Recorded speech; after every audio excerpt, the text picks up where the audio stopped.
Welcome everyone, my name is Brendan Snyder. Thank you so much for joining me.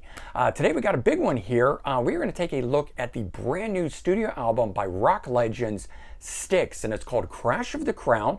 Just came out on Friday, June 18th of 2021, and if you can believe it, the band has now been around 60 years. The nucleus of what would start as Styx formed in 1961, of which they've been recording and releasing albums for 49 years, so nearly 50 years there.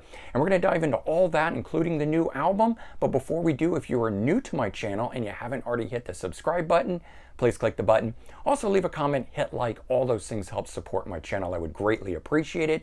And by subscribing, as an added bonus, you'll be able to stay up to date on all that's going on in the world of music, just like this, with us taking a look at the brand new studio album by Styx, Crash of the Crown. But backing up a little bit to give you guys some history and context on all of this, as I said, the beginnings of what would become Styx, the nucleus, actually started in 1961. James Young, the guitar player, would join in 1970, and so 11 years after they first jammed together, they would sign a recording contract in 1972. At that point, they actually changed their name to Styx as well. And that same year, they released their self-titled debut album. However, it wasn't until 1975 that they got their first taste of success, when the song Lady, that had spent 2 years climbing the charts at that point, would hit number 6 on the Billboard Hot 100. That same year, Tommy Shaw would join the band, and since that time, the band has had numerous top 10 hits, climbing up the Billboard Hot 100 singles charts. Babe went to number 1, Mr. Roboto went to number 3, Show Me the Way also to number 3, along with Best of Times. Don't Let It End went to number 6, and Come Sail Away went to number 8. So while the band initially broke up in 1984, they did reform 6 years later in 1990. And since reforming, though, they've only released 5 studio albums, 4 of which had new original material. One of those albums was a covers album. And in 2017, it saw the band release a return to form album, The Mission, which is an excellent album. Highly recommend that one as well.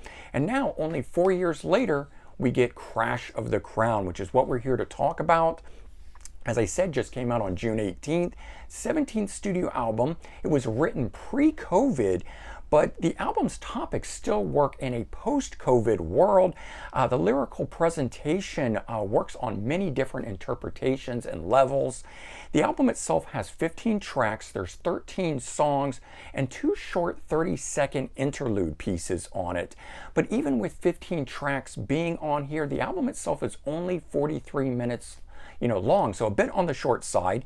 It is the same lineup as the previous album, The Mission from 2017. We have band mainstays James Young on vocals and guitar. As I mentioned, he joined in 1970. Tommy Shaw on vocals and guitar, joining in 1975. Lawrence Gowan coming in on vocals and keyboards, taking over for Dennis DeYoung in 1999. And the sound of this album here falls right in line with their last album. It's everything you would expect from a Styx release. It's bombastic, over the top, both melodic and rocking, and yet completely classic all at the same time. While most of the songs on here are short, in fact, there's no song that is even 4 minutes long. They're all under 4 minutes in length, 3 minutes and 59 seconds being the longest track on here. Each song is a fully developed entity all into itself.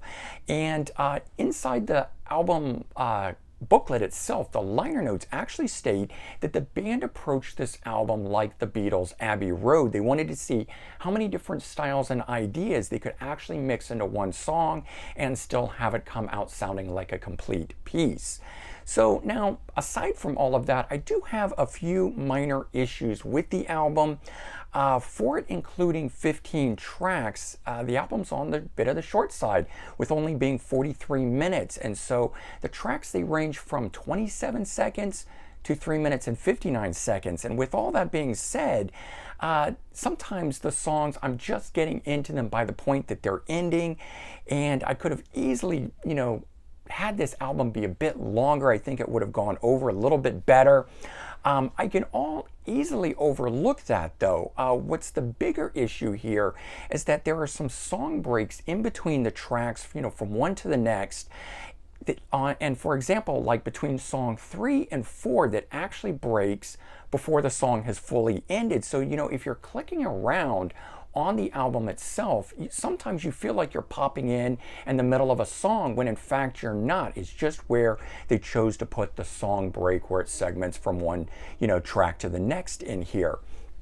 My other issue is that James Young, the guitar player that's been with them since 1970, did not participate in the songwriting on this one.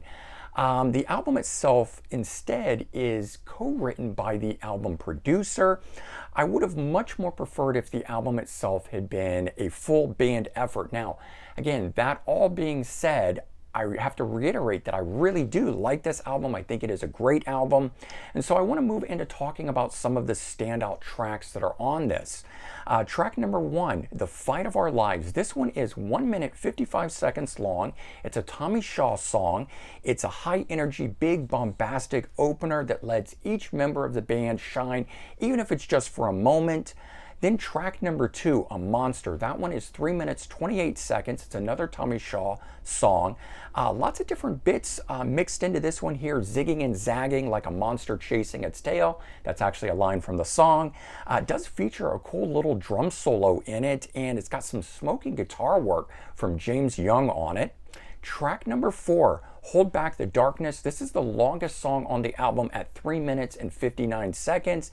It's a Lawrence Gowan and Tommy Shaw song. It's a very contemplative song. It opens with raindrops, piano, and acoustic guitar, and it's almost got a Pink Floyd vibe to it, like Wish You Were Here.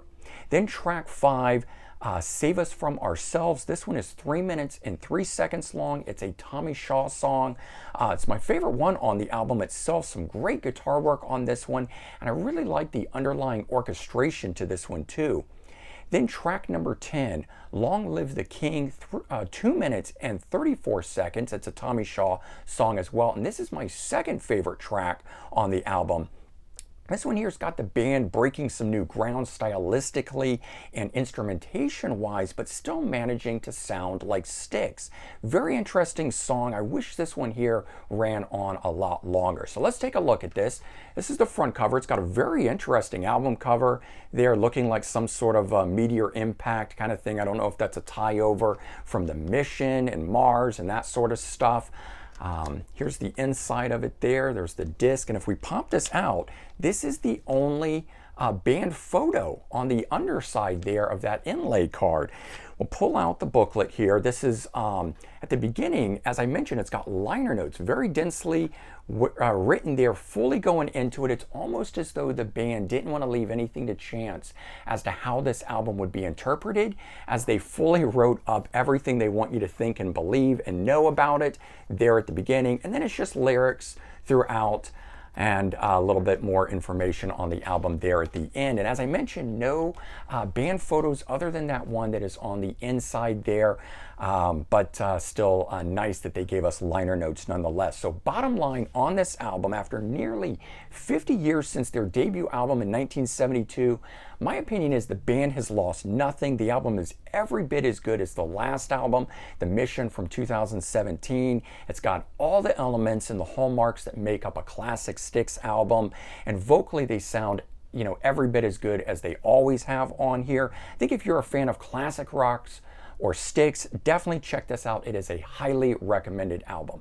All right, I hope you guys enjoyed this, and if you did, please remember to comment, like, and subscribe. Let me know your thoughts.